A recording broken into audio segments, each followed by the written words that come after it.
Hello, this is Tammy Coyne, and today's video is about hypnotherapy and childhood trauma.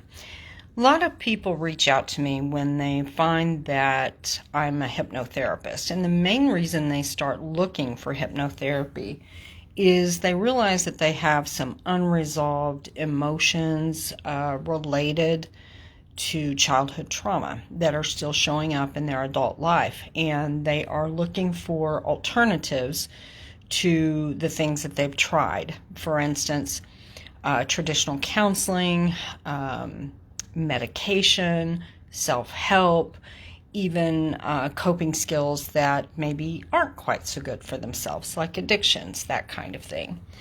So they start looking for other options, and hypnotherapy often feels kind of like that tweener. You know what I mean? It's like somewhere in between. It seems a little different because they get to this place of feeling almost desperate, of wanting to make this stop.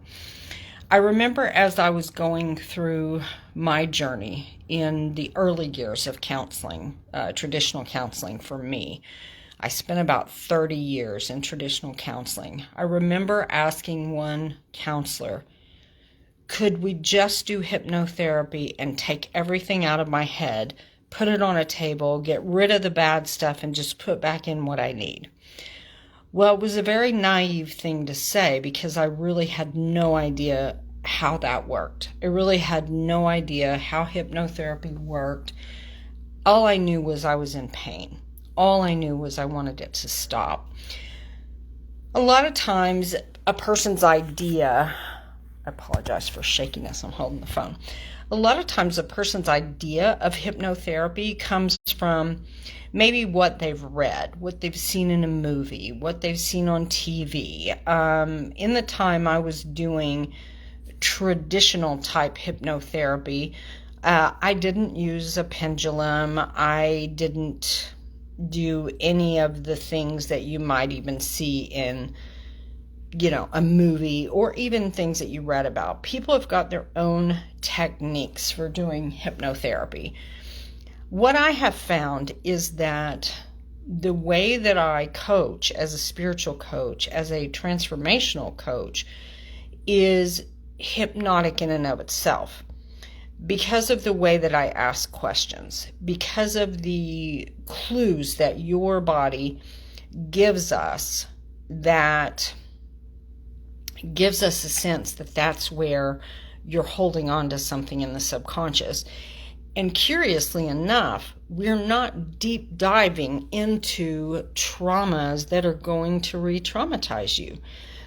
Instead, we're looking at feelings. We're looking at feelings that may create a trigger response for you. We're looking for feelings, for words, for thoughts that maybe are repeating in your life. Maybe there's repeating behavior patterns that you haven't even been able to see because they're subconscious. So that's really what hypnotherapy does, is to help you get to those, which we actually do in another form of hypnotherapy working with me, is more of a conversational style. So we work with showing you how to relax. We work with asking you certain questions and certain things that cause you to pause, that cause you to think, that cause you to go back in time. That is all the same technique that's used in going into trance, like you would in a hypnotherapy session. You can also use hypnotherapy for things like past life regression, age regression, things of that nature. Again, imagine a guided meditation that goes deeper. Imagine a conversation that goes deeper, that has you bringing things up from the subconscious mind that your conscious mind was unable to reach. That is how it works. So if you're interested in learning more about my work from a spiritual standpoint and how to help you go into deep self exploration, understanding your higher self, your higher work, and even into spiritual awakening, reach out to me. You can set up a consultation at bit.ly/exploring options. And exploring options, the E in exploring is capitalized, the O in options is capitalized, and I'll put a link below. Thanks so much for watching. Look forward to seeing you soon. Bye-bye.